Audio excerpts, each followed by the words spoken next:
ये दूसरी औरत कौन है अम्मा? चुड़ैल नहीं, ये डैड है, मेरी प्यारी बहन है। हम दोनों बहनें रात को अमरूदों के बाग में जाती हैं। हम वहाँ जाके तोता खोल देती है। तोता अमरूद टुक टुक के नीचे फेंकता है, हम इकट्ठे करके ले आते हैं। रात को अमरूद तोड़ने जाते हो? फिर तो तुम जरूर दोनों ही चुड़ैले हो। क्या कहा? चुड़ैले? भागो, चुड़ैले। बिल्ब तोड़ी। हाँ? सारे बच्चे हमारे तोता देखने और अमरूद खाने आ रहे हैं, लेकिन वो जिसकी खातर भेस बदला इमरान तो आया ही नहीं। और क्या? हमून? हाँ। अरे आवाज लगाओ। माई मिट्टी के मिट्ठे अमरूद, मिट्टी के मिट्ठे अमरूद है। माई मिट्टी के मिट्ठे अमरूद खाना काका।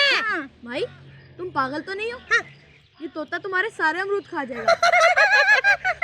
हाय तू खा ले, मैंने इसे बेटा बनाया हुआ है।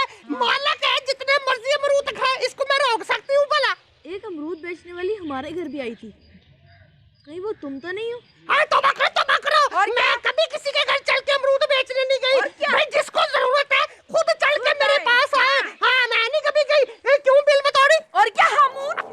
मैंने तुम्हें पहचान लिया मकार जादूगर, तुम हमून जादूगर हो और ये बिल बतौड़ी है। पकड़ने इसको जाना पाए।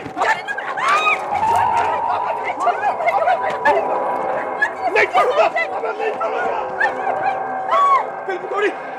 बिल्ब तोड़ी, इसको ऊपर से पड़ती है। इधर से आ।